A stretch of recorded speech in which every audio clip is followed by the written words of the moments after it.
Hey guys, Lucas from iExplore here, and tonight we're shooting in Shibuya. And what I want to talk about tonight is, as the title of the video states, we're going to learn how to get better at street photography, how to improve.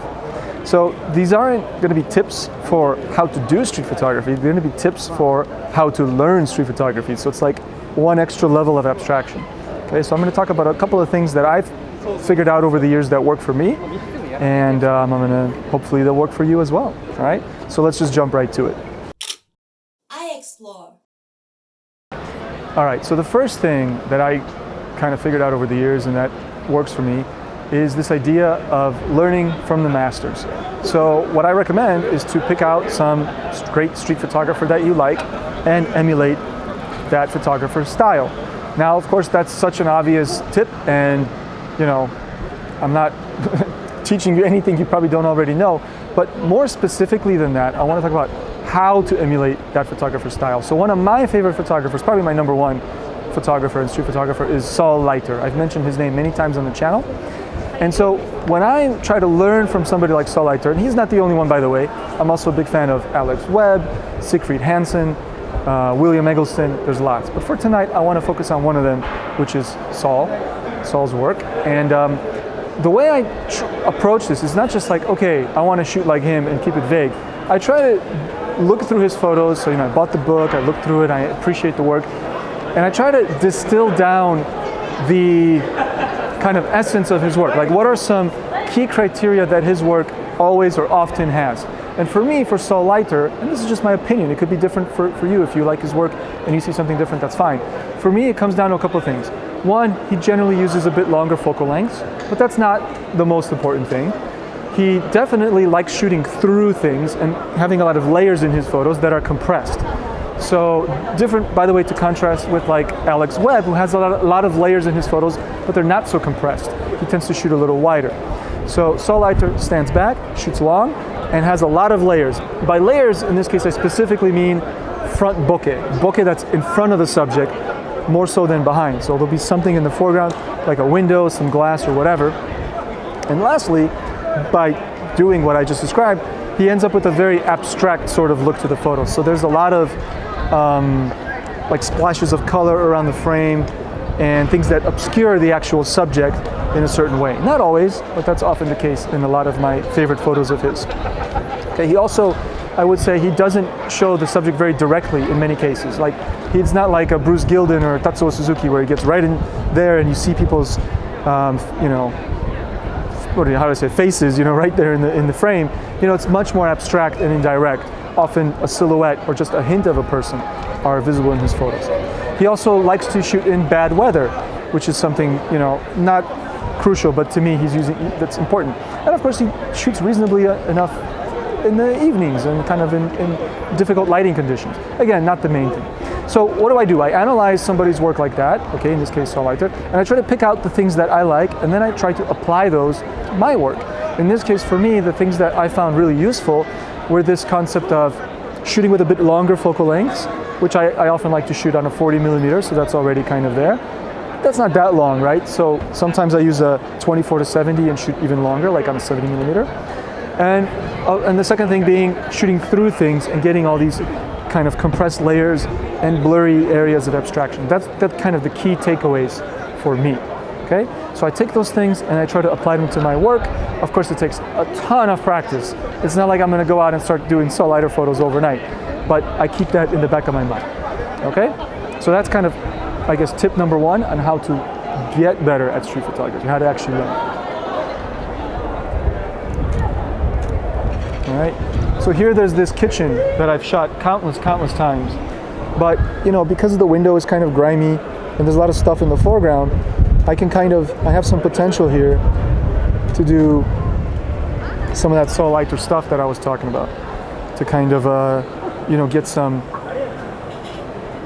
stuff on the, I mean, honestly, it's not that much, but just because the window's grimy, to me, it already adds to that element. And something else that Saul often did in his work is, I call him Saul like he's my friend. Obviously, I don't know the guy. I should say Mr. Leiter, or let's say Japanese, Raita-san. The point is, what Saul Leiter often did in his work is the subject would be actually out of focus as well. I've definitely seen some photos of his where the focus is not so much on the subject somewhere in the background, a little bit blurry. Okay, again, not always, but sometimes. So again, this kind of indirect, way of shooting the subject. And so that's kind of what I tried there with this kitchen. They're already done for the day, so it's kind of late here in Shibuya. Things are closing up. But let's go a little farther over here and look for some other opportunities. Maybe here's one. So you see here in the window, I can see a silhouette of somebody. Okay, so I'm not shooting them, but I'm shooting their silhouette in the reflection. So it's like two layers of abstraction here, where not only am I not shooting them, I'm shooting them as a silhouette, so you can't see their face or their exact person, but I'm also doing it in the reflection, which allows me to put a ton of kind of grime into the image, make it more abstract, let the window and the glass sort of take over, right? And so these are, and I love how it's breaking up this man's silhouette, actually, that's beautiful. And so these are the kind of things I feel that maybe I already did them a little bit before I saw Saul Leiter's work. I would say I've always been drawn to it, but when I saw his work, it kind of really showed me like, wow, you could really achieve something. So these ideas that I was just like screwing around with and they were maybe not great, I was sort of inspired or motivated to go a bit deeper and pursue them harder, thinking, yeah, this is gonna be good. So here we go, let me get a couple more. This is actually really awesome how this is turning out. I'm getting like it's like a prism. I'm getting two versions of this guy in two different spots in the frame because of the way the windows are reflecting him. Okay. Yeah. So again, the idea is I learned something from one of the masters, and then I try to apply it to my own work. And by doing that specific thing, I don't just go out in a very broad sense. I focus on that one specific characteristic. I try to distill it down. Because I rattled off a whole bunch of things about his work. Like I said, bad weather, he shot on expired film sometimes. There's all these things. He's the OG hipster with the expired film thing. So you get the idea, there's all these different things, but for me, I just boiled it down to that specific thing of a little bit long lens, shooting through stuff to get this abstract quality, because that's the main thing I was drawn to. So that brings me to kind of main point number 2, which is this idea of heuristics. Now, heuristics is this fancy word that I like to use to sound smart. Basically, it just means like a series of steps that you take when you identify a particular situation. So like an example for me, a lot of people who watch this channel know that I like reflections. I often put the camera like next to a surface, like a piece of glass or something, and I like to get that symmetrical reflection. I do that all the time. That's a heuristic. Just over the years of shooting, I figured out that technique. It's pretty straightforward technique, honest. It's not rocket science, to be honest. But now I have that heuristic. So it's like, I just see, oh, there's a piece of glass, let's try a reflection. It may not always work. Sometimes it looks like crap, but I always try it. And that was another heuristic just now with the silhouette. I kind of developed that heuristic by studying Saul Leiter's work and paying attention and realizing, okay, he always does these kind of things. I'm gonna steal that heuristic and I'm gonna apply that heuristic to my work. So when I have it's a reflection again, but it's a different kind of reflection. It's not the surface symmetrical reflection.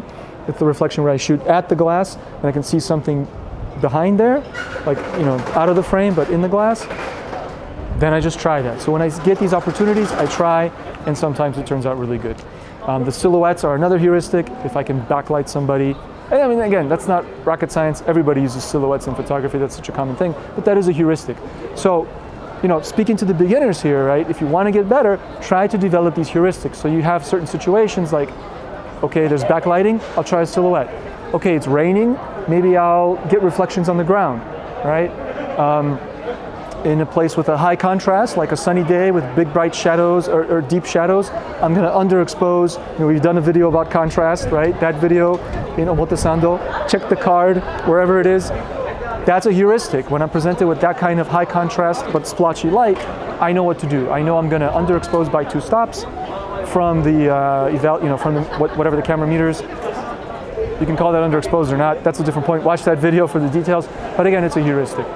And there are heuristics for everything. When I shoot architecture, sometimes I like to turn the camera to create interesting leading lines so that nothing is straight.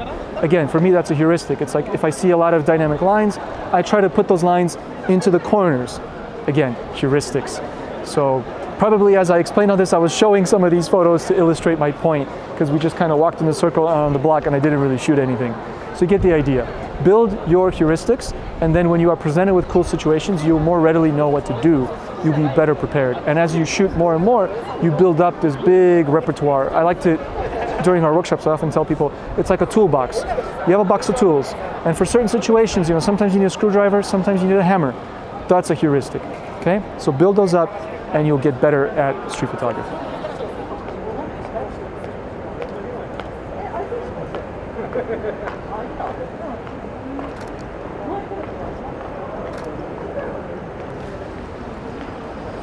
All right, so here's an example of what I was saying about heuristics. Like, there's this cool, advertisement with this colorful light, right?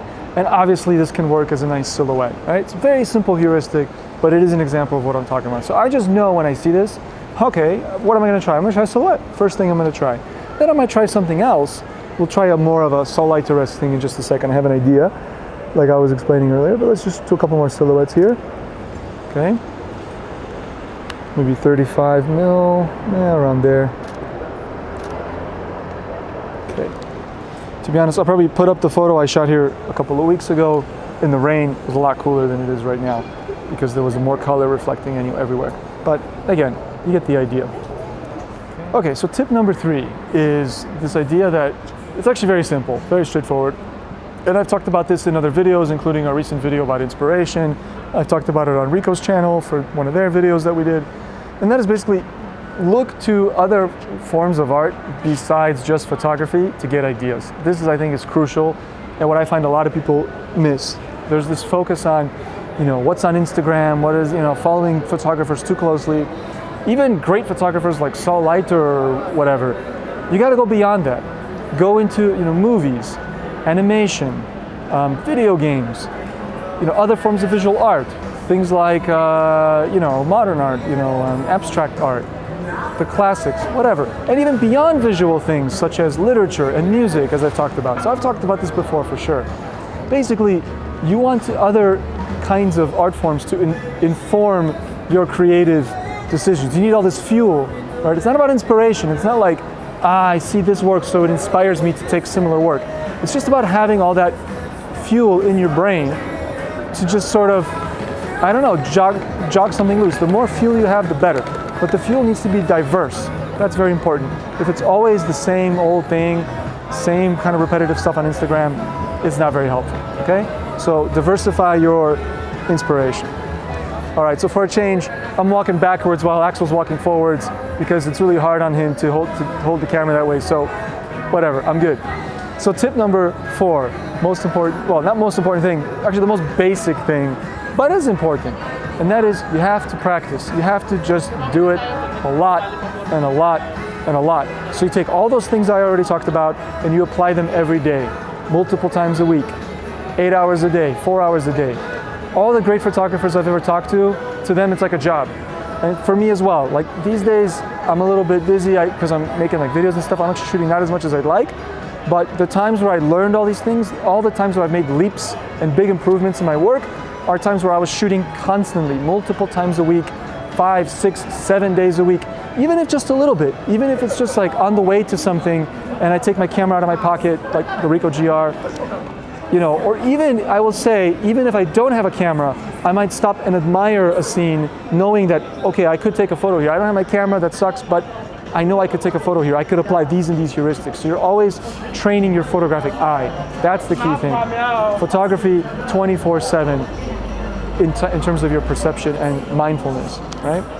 And that's actually, it would be a great topic for another video, which we're definitely going to do, how to do photography without a camera. But I think that's something we're going to save for next time. All right, so for today, thank you guys so much for watching. I hope you found that informative and useful. It was a bit of a philosophical video, but I think when you want to learn something, you have to take a bit of a philosophical approach, especially something like an art form like photography. All right, so thanks for watching, and I'll catch you guys next time. And of course, always challenge your eye. Oh, hey guys, you're still here. Wow. You must be a huge fan of iExplore to watch all the way to the end of the video. We really, really appreciate that. That's a huge help because it makes our videos more popular because the YouTube algorithm cares about these kinds of things. But since I have your attention still, I hope you know that we do have a Patreon and also YouTube channel memberships. And if you sign up with either of those, you could get access to our Tokyo Photo Spot map. Also, if you're interested in any of the gear that I use in the videos, or also some of the gear that we use to shoot the videos, all of the referral links for that stuff is in the description below. And if you click on those, that also helps us out immensely. Finally, we do sell some merch. We have I Explore branded t-shirts, and also on my own personal homepage, I sell prints. So if that interests you, again, links in the description below. But just the fact that you guys watched all the way to the end, we really appreciate. So thank you so much for watching, and we'll catch you guys in the next video.